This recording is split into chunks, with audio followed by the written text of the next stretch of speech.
In early December, the Russian and Chinese militaries held joint anti-missile drills on Russian territory, marking another step in their deepening defense cooperation. According to the Chinese Defense Ministry, these drills were not directed against any third party and were framed as a routine exercise to enhance mutual capabilities. The anti-missile drills followed earlier joint artillery and anti-submarine exercises conducted by both militaries in the Sea of Japan back in August, showing a pattern of growing coordination.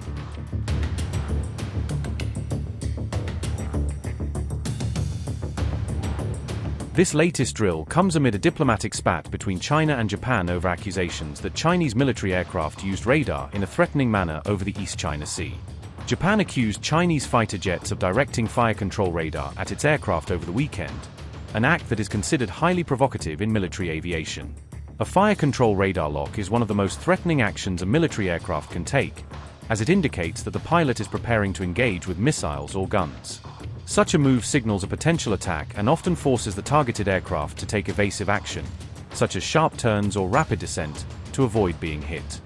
On December 6, a Chinese J-15 fighter is alleged to have intermittently targeted its fire control radar at Japanese F-15s, according to Tokyo's defense authorities. It is believed to be the first confirmed instance of a radar lock involving Japanese and Chinese military aircraft, raising serious concerns about the risk of escalation.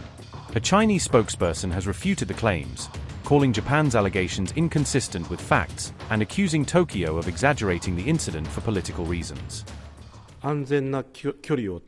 We have been informed that the Self-Defense Forces aircraft maintained a safe distance while performing its mission to counter airspace violation. Therefore, the Chinese side's claim that the SDF aircraft seriously impeded the safe flight of the Chinese aircraft is unfounded. We will continue to respond calmly and resolutely. The Japanese government will continue to closely monitor the activities of the Chinese military in the air and sea areas surrounding Japan and will ensure thorough vigilance and surveillance activities in these areas. China's radar lock-on was a dangerous act exceeding the scope necessary for the safe flight of aircraft, and it is extremely regrettable that such an incident occurred. We strongly protested to the Chinese side and we have sternly demanded that it not recur. We will respond calmly and resolutely.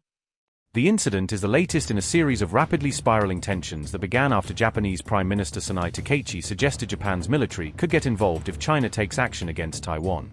Takeichi stated that Japan's self-defense forces could be drawn into a conflict if China uses force against Taiwan, a remark that Beijing viewed as a direct challenge.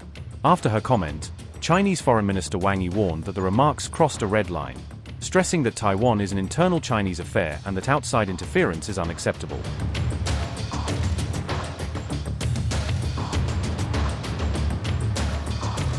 Russia and China signed a no-limits partnership agreement before Moscow launched its full-scale war on Ukraine in 2022, pledging broad strategic cooperation.